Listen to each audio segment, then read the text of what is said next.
Hello, ladies and gentlemen. I hope you're having a great Sunday. So, today, no video in the morning, but now there's a very interesting thing which I want to speak. Many times I get these questions that I'm fearful if some ghost will overtake me, or are these ghosts? They are really real? Do they exist? Or what are these ghosts exactly? So, today, let's discuss in short and what are ghosts? So, whenever you hear the word ghost in English, you get some words in Sanskrit, in Hindi. You start to correlate. These are words. Bhoot, Pret, Atma, Pishach. And these are words which generally comes to our mind actually. But the thing is, you have to understand these are all different, okay, and today we are not going to give a categorization of different kinds of these words, because bhoot is different, pret is different, pishach is different, and atma, we all know what atma is, but generally in this context we say na atma aa gayi, atma aa gaya. उसके ऊपर आत्मा चढ़ गया, something like this we say. So in that context the word atma also has a negative connotation, but in general they all mean different things, okay, and some other day we will discuss of what these refer to individually. But today, what I wanted to say is, generally, when we say ghost, what does it mean according to scriptures? What it simply means. So, see, you have this gross body. You have this. I have this skull. Then I have my hands, nose. This is known as the gross body. Okay, this is gross, which means you can see, you can touch, you can feel, and it's like very gross. So that's the gross body.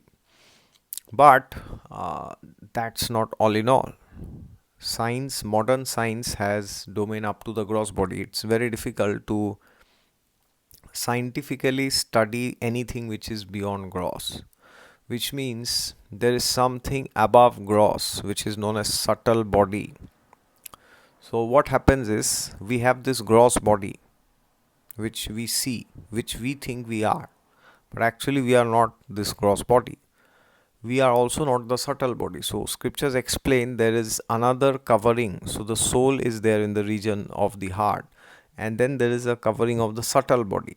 Okay, and then there is the covering of the gross body basically. So gross body is the one which we see. So so gross body has five, is made up of five things. Okay, earth, water, air, fire, ether.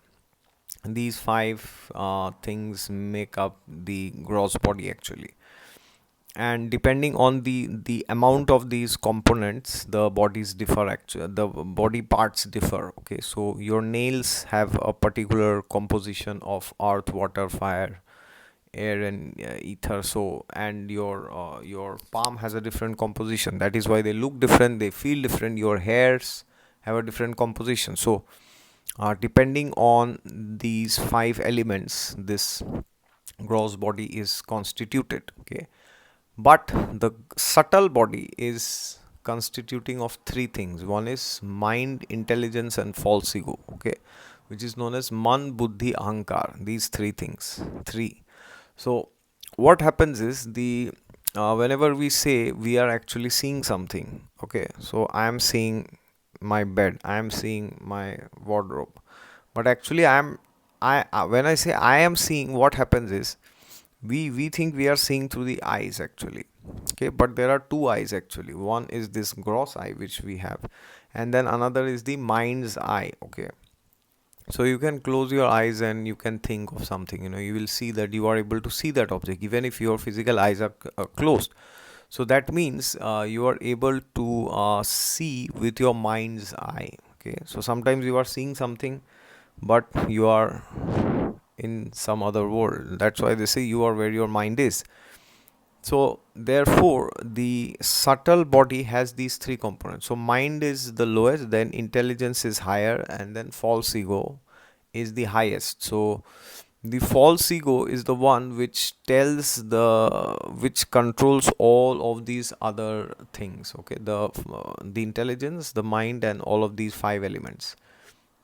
Because the false ego is the identification with matter, okay, with material stuff. If the false ego is not there, then the intelligence and the mind has no meaning, because the intelligence and the mind attaches the soul to the gross body actually. All right, so therefore when somebody does something bad to you, you feel pain. Okay, so actually the soul doesn't feel anything, but because the soul is identifying with the false ego, so therefore the soul is feeling pain or pleasure actually. So now then the thing is, who are these ghosts? So ghosts are the ones who have a subtle body, but they do not have a gross body. So it's like saying the soul is there, and then there is the covering of the false ego, and then there is, intelligence and the mind. But because of the sins, it does not have a gross body like you and me we are having currently, unless some ghost is listening. So they are not having a gross body to fulfill their desire. So what is a gross body? Basically, gross body is nothing but a way to fulfill the desires of the subtle body. So when you die, what happens is this gross body is left here, and the subtle body goes along with the soul, because the subtle body has the mind, intelligence, and the false ego. So the mind is the seat of all the desires. So whatever unfulfilled desires you had in this life, those desires you will try to fulfill in next life. Okay, so now what has happened in case of some person who was having a gross body like you and me, because they have done so many sinful activities, because of that, what has happened is they have been given this punishment that they are roaming.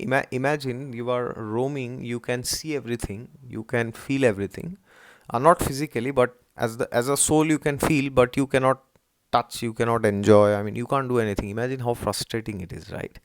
So this is a very severe level of punishment. There are different levels of punishment which is said, like pataka. Pataka means great sins, like mahapataka means even greater sins, like killing of a cow, or, I mean, indulging in physical relation with one's, own mother, or, sister, or one's the wife of one's guru, or, such horrendous activities. One who performs all these activities, they're they are cast into these bodies actually, I mean, into these areas where, they, I mean, there's a long list. I'm just giving examples. Okay, so the thing is, they are given just they have the subtle body and they're roaming, so now what happens is these ghosts typically, who do not have a gross body, they are always searching for some gross body where they can get inside. So it's like you are there, this body belongs to you, but let's take the example of a home. You this home belongs to you, right? But then sometimes what happens, some dacoits will come, or, some gunda, as they say in Hindi. Gundas will come and they will drive you out of this home. That happens when, you are very weak, or you do not have any protection, or your security or your immunity is very weak. Then that happens. So then sometimes what happens is, so suppose there's one person who is there in a body, normal person like you and me, but then another soul which is like a ghost, which has a subtle body, tries and comes and tries to invade this soul which is sitting there in that body. And then that this ghost tries to become that he starts occupying the space of that body.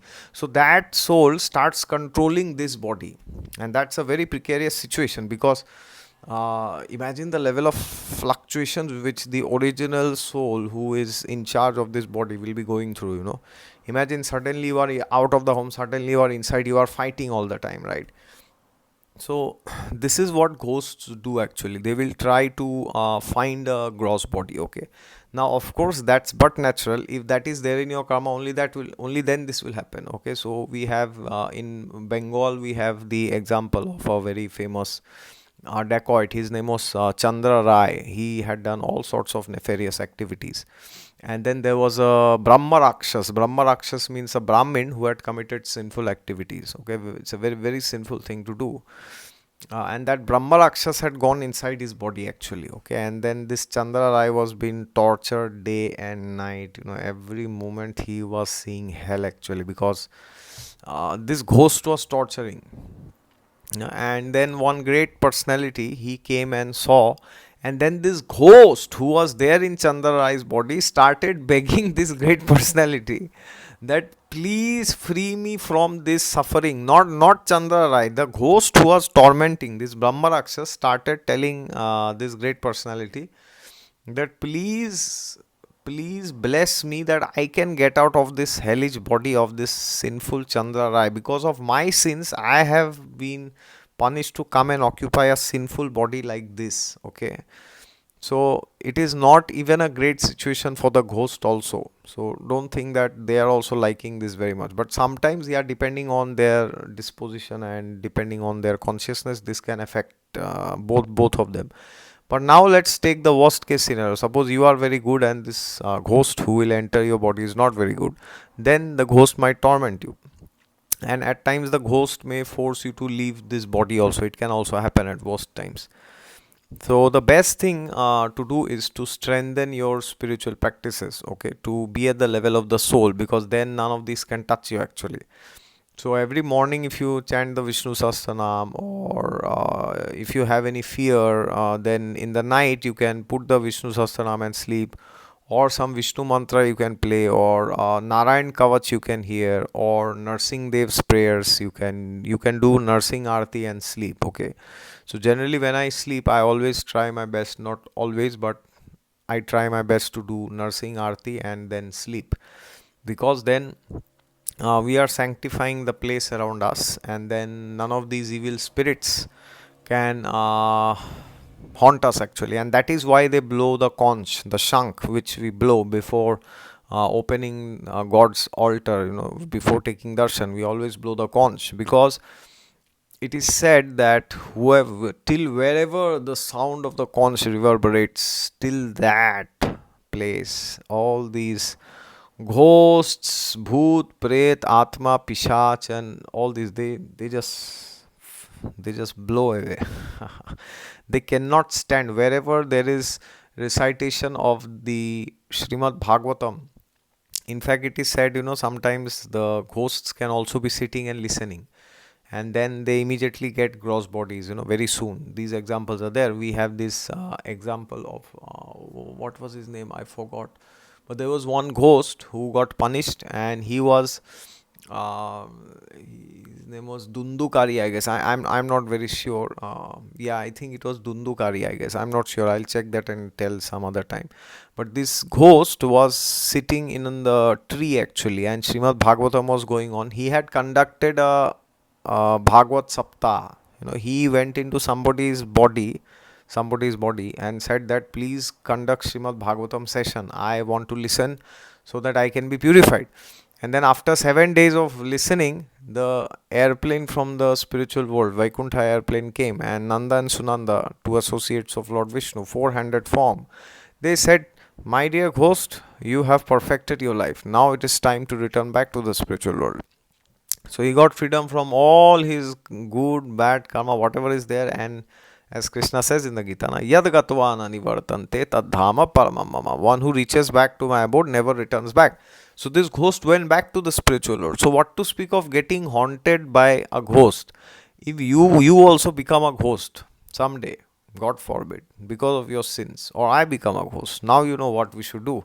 Wherever there is discussion of Srimad Bhagavatam, we should just go and sit there. Okay, then we will obtain liberation and freedom from all of our sinful activities. And wherever the name of chanting of Krishna or Ram is going on, or any other avatar of Vishnu also, that is the place where we can go and reside. Okay, and if you have any fear, or if you think you are mentally weak, or you have all these crazy things going on your head, then please read the Srimad Bhagavatam every day. Alright, that will give you freedom from all sins and sufferings and anxieties. Do not worry. Thank you very much and hope to see you tomorrow with the Vishnu Sahasranam video. Bye bye.